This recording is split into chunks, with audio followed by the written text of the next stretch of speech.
शांति। ओम शांति। ओम शांति।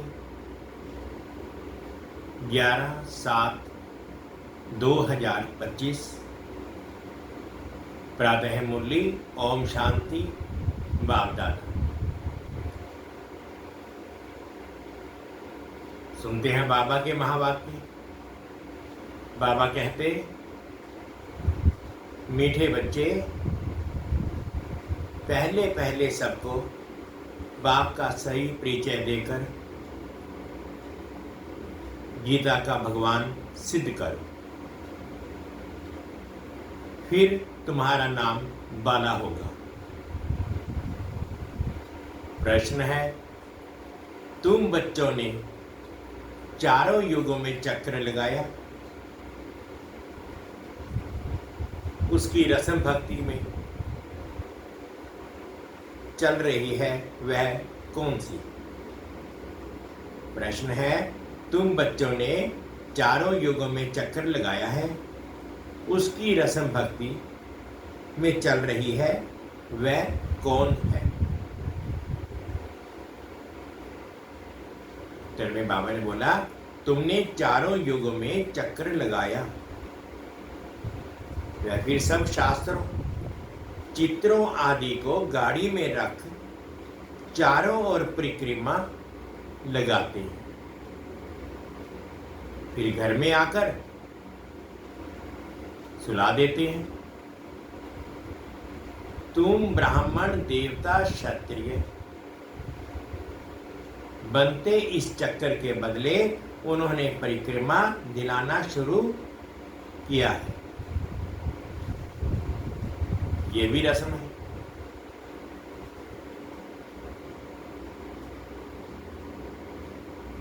बाबा कहते, तुमने चारों युगों में चक्कर लगाया, वह फिर सब शास्त्रों चित्रों आदि को गाड़ी में रख चारों ओर परिक्रमा लगाते हैं, फिर घर में आकर सुला देते हैं। तुम ब्राह्मण देवता क्षत्रिय वैश्य शूद्र बनते इस चक्कर के बदले उन्होंने परिक्रमा दिलाना शुरू किया है। ये भी रस्म है। ओम शांति। रूहानी बाप बैठ समझा कहानी बच्चों को समझाते हैं। जब कोई को समझाते हो तो पहले ये क्लियर कर दो कि बाप एक है। पूछना नहीं है कि बाप एक है व अनेक है, ऐसे तो फिर अनेक कह देंगे। कहना ही है बाप रचता गॉड फादर एक है, वह सब आत्माओं का बाप है। पहले पहले ऐसे भी नहीं कहना चाहिए कि वह बिंदी है, इसमें फिर मूंझ पड़ेंगे। पहले पहले तो ये अच्छी रीति समझाओ कि दो बाप हैं, लौकिक और पारलौकिक। लौकिक तो हर एक का होता ही है, लेकिन उनको कोई खुदा कोई गॉड कहते हैं। है एक ही, सब एक को ही याद करते हैं। पहले पहले पक्का निश्चय कराओ कि फादर है स्वर्ग की रचना करने वाला, वह यहां आएंगे स्वर्ग का मालिक बनाने, जिसको शिव जयंती भी कहते हैं। ये भी तुम बच्चे जानते हो। स्वर्ग का रचता भारत में ही स्वर्ग रचते हैं, जिसमें देवी देवताओं का ही राज्य होता है। तो पहले पहले बाप का ही परिचय देना है। उनका नाम है शिव। गीता में भगवान वाच है ना, पहले पहले तो ये निश्चय कराए, लिखा लेना चाहिए। गीता में है भगवान वाच, मैं तुमको राजयोग सिखाता हूं, अर्थात नर से नारायण बनाता हूं। ये कौन बना सकते हैं? जरूर समझाना पड़े। भगवान कौन है, फिर ये भी समझाना होता है। सतयुग में पहले नंबर में जो लक्ष्मी नारायण हैं, जरूर वही 84 जन्म लेते हो। पीछे फिर और धर्म वाले आते हैं, उन्हों के इतने जन्म हो ना सके। पहले आने वालों के ही 84 जन्म होते हैं। सतयुग में तो कुछ सीखते ही हैं, जरूर संगम पर ही सीखते होंगे। तो पहले पहले बाप का परिचय देना है। जैसे आत्मा देखने में नहीं आती है, समझ सकते हैं, वैसे परमात्मा को भी देख नहीं सकते, बुद्धि से समझते हैं। वह हम आत्माओं का बाप है। उनको कहा जाता है परम आत्मा। वह सदैव पावन है। उनको आकर पतित दुनिया को पावन बनाना होता है। तो पहले बाप एक है, ये सिद्ध कर बताने से गीता का भगवान श्री कृष्ण नहीं है, वह भी सिद्ध हो जाएगा। तुम बच्चों को सिद्ध कर बताना है, एक बाप को ही ट्रुथ कहा जाता है। बाकी कर्म कांड व तीर्थ आदि की बातें सब भक्ति के शास्त्रों में है। ज्ञान में तो इनका कोई वर्णन ही नहीं है। यहां कोई शास्त्र नहीं। बाप आकर सारा राज समझाते हैं। पहले पहले तुम बच्चे इस बात पर जीत पाएंगे कि भगवान एक निराकार है, ना कि साकार। परमपिता परमात्मा शिव भगवानुवाद, ज्ञान का सागर सबका बाप वह है। श्री कृष्ण तो सबका बाप हो नहीं सकता। वह किसी को कह नहीं सकता कि देख के सब धर्म छोड़ मामेकम याद कर। है बहुत सहज बात, परंतु मनुष्य शास्त्र आदि पढ़कर भक्ति में पक्के हो गए। आजकल शास्त्रों आदि को गाड़ी में रख परिक्रमा देते हैं। चित्रों को, ग्रंथ को भी परिक्रमा लाते हैं, फिर घर ले जाकर सुलाते हैं। अभी तुम बच्चे जानते हो, हम देवता से क्षत्रिय, वैश्य, शूद्र बनते हैं। ये चक्कर लगाते हैं। चक्कर के बदले वह फिर परिक्रमा दिलाकर घर में जाए रखते हैं। उनका एक मुकर्रर दिन रहता है। जब परिक्रमा दिलाते हैं तो पहले पहले ये सिद्ध कर बताना है कि श्री कृष्ण भगवानुवाद नहीं, परंतु शिव भगवानुवाद है। शिव ही पुनर्जन्म नहीं रहित है। वह गाते जरूर है, परंतु उनका दिव्य जन्म है। भागीरथ पर आकर सवार होते हैं। पतितों को आकर पावन बनाते हैं। रचता और रचना के आदि मध्य अंत का राज समझाते हैं, जो नॉलेज और कोई नहीं जानती है। बाप को ही आप ही आकर अपना परिचय देना है। मुख्य बात है ही बाप के परिचय की। वही गीता का भगवान है। ये तुम सिद्ध कर बताएंगे तो तुम्हारा नाम बहुत बाला हो जाएगा। तो ऐसा पर्चा बनाकर उसमें चित्र आदि भी लगाकर फिर एरोप्लेन में गिराने चाहिए। बाप मुख्य मुख्य बातें समझाते रहते हैं।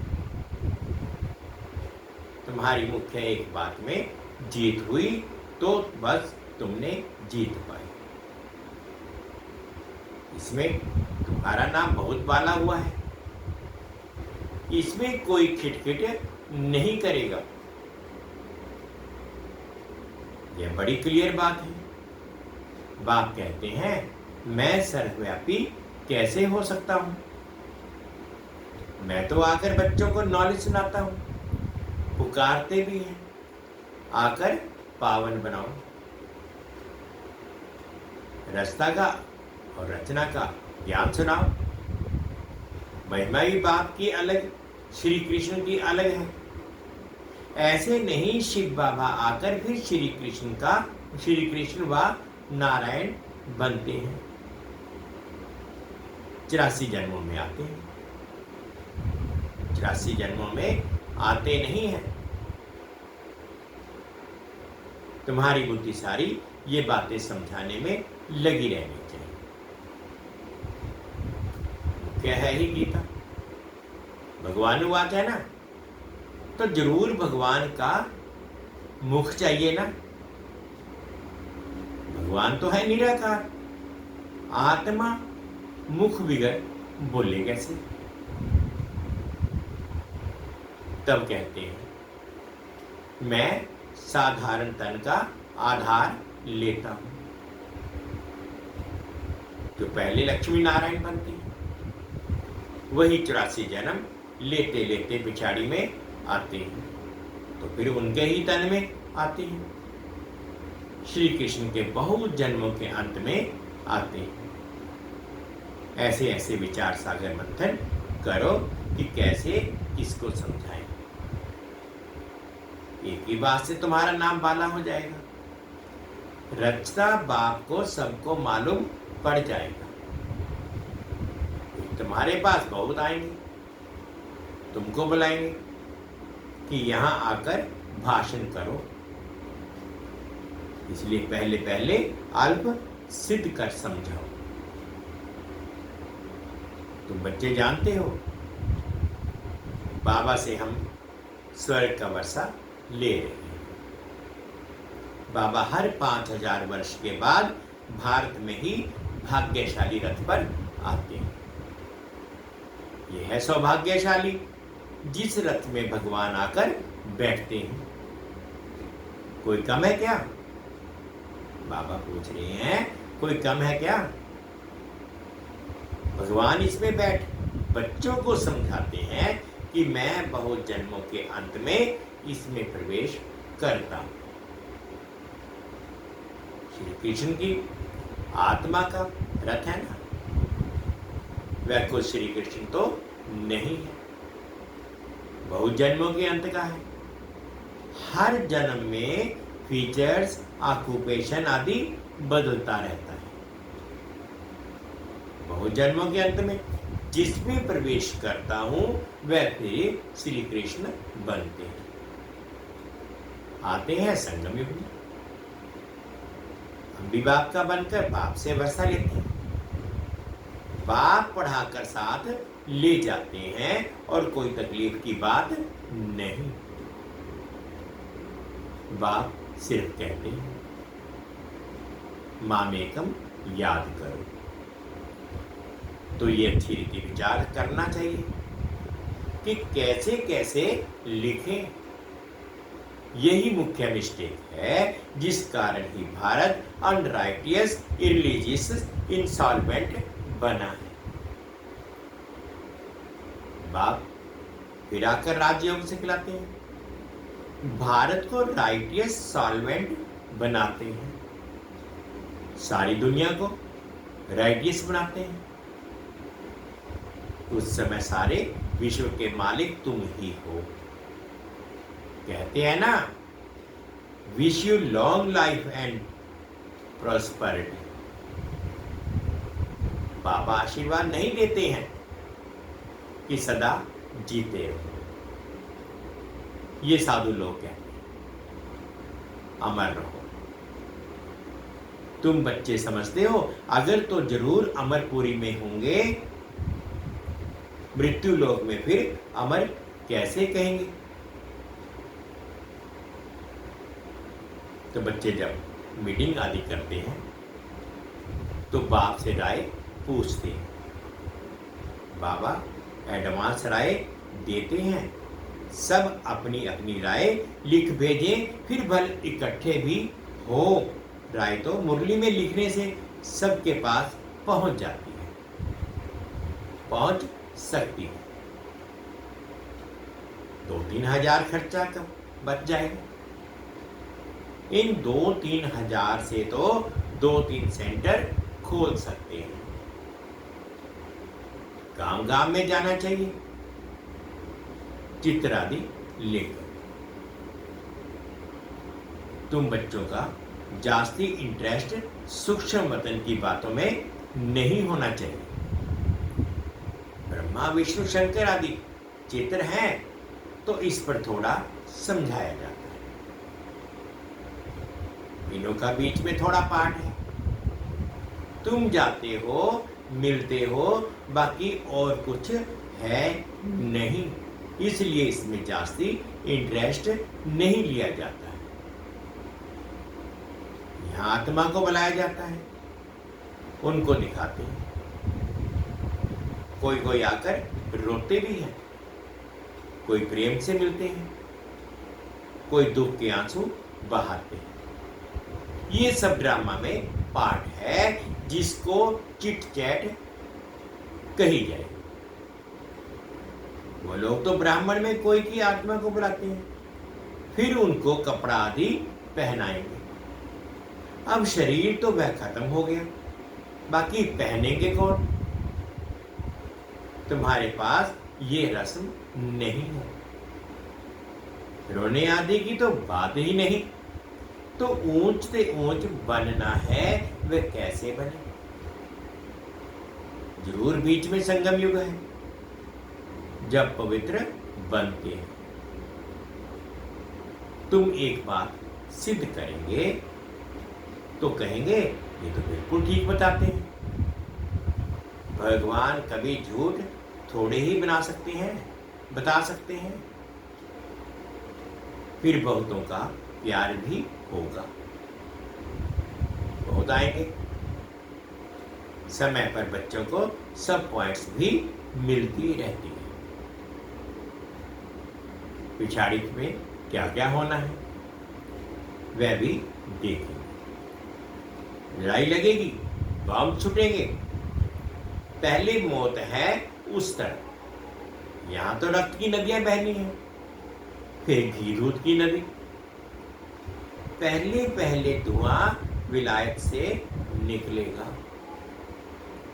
डर भी वहां है।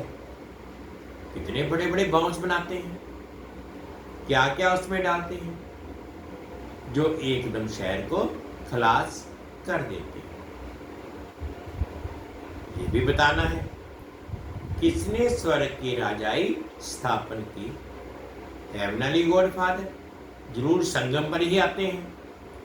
तुम जानते हो अभी संगम है। तुमको मुख्य बात समझाई जाती है, बाप के याद की, जिससे ही पाप कटेंगे। भगवान जब आया था तो कहा था मामेकम याद करो तो तुम सतो प्रधान बन जाएंगे। धाम में जाएंगे, फिर पहले से लेकर चक्र रिपीट होगा। हिटिज्म, इस्लामिज्म, बुद्धिज्म। तुम स्टूडेंट की बुद्धि में ये सारी नॉलेज होनी चाहिए ना, खुशी रहती है। हम कितनी कमाई करते हैं ये अमर कथा अमर बाबा तुमको सुनाते हैं। तुम्हारे एक अनेक नाम रख दिए हैं। मुख्य पहले पहले डिटिज्म, फिर सबकी बुद्धि वृद्धि होते होते जड़ झाड़ बढ़ता जाता है। अनेकानेक धर्म, अनेक मतें हो जाती हैं। ये धर्म एक श्रीमत से स्थापन होता है। द्वैत की बात नहीं, ये रूहानी नॉलेज रूहानी बाप बैठ समझाते हैं। तो बच्चों को खुशी में भी रहना चाहिए। तुम जानते हो, बाप हमको पढ़ाते हैं, तुम अनुभव से कहते हो, तो ये शुद्ध अहंकार रहना चाहिए। ये भगवान हमको पढ़ा रहे हैं, और क्या चाहिए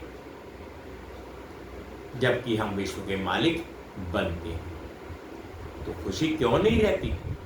या निश्चय में कहा संशय है। बाप में संशय नहीं लाना चाहिए, माया संशय में लाकर भुला देती है। बाबा ने समझाया है, माया आंखों द्वारा बहुत धोखा देती है। अच्छी चीज देखेंगे तो दिल विकृत करेगी। खाए आंखों से देखते हैं तब क्रोध आता है मारने के लिए, देखे ही नहीं तो मारे कैसे? आंखों से देखते हैं तब लोभ मोह भी होता है। मुख्या देने वाली आंखें हैं, इन पर पूरी नजर रखनी चाहिए। आत्मा को ज्ञान मिलता है तो फिर क्रिमिनल बना छूट जाता है। ऐसे भी नहीं है कि आंखों को निकाल देना है। बाबा कहते हैं ऐसा भी नहीं है कि आंखों को ही निकाल देना है। तुम्हें तो क्रिमिनल आई को सिविलाइज बनाना है।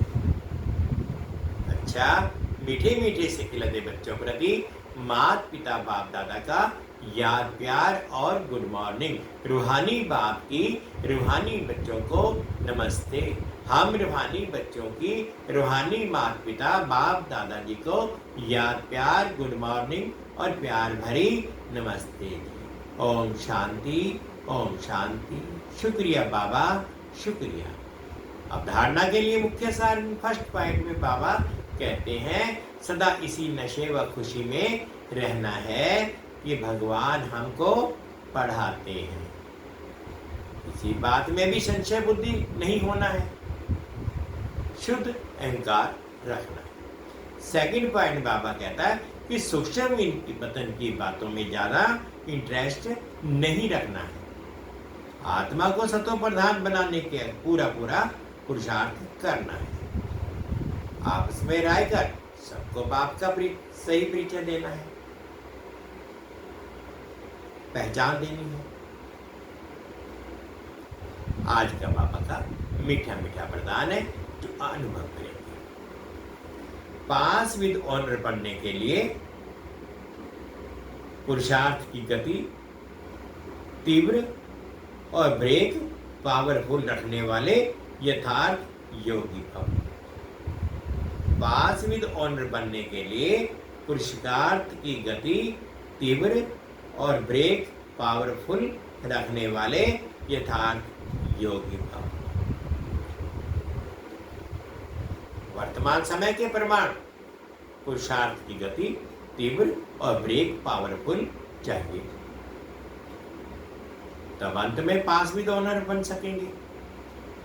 क्योंकि उस समय की परिस्थितियां बुद्धि में अनेक संकल्प लाने वाली होंगी।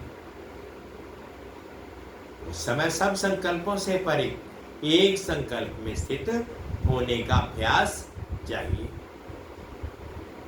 जिस समय विस्तार में बिखरी हुई बुद्धि हो उस समय स्टॉप करने की प्रैक्टिस चाहिए। स्टॉप करना और होना,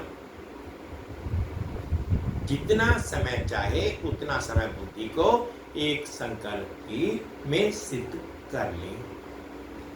यही है यथार्थ योग। स्लोगन है आप ओबीडियंट सर्वेंट हो, इसलिए अलमस्त नहीं हो सकते। सर्वेंट माना सदा सेवा पे पर उपस्थित।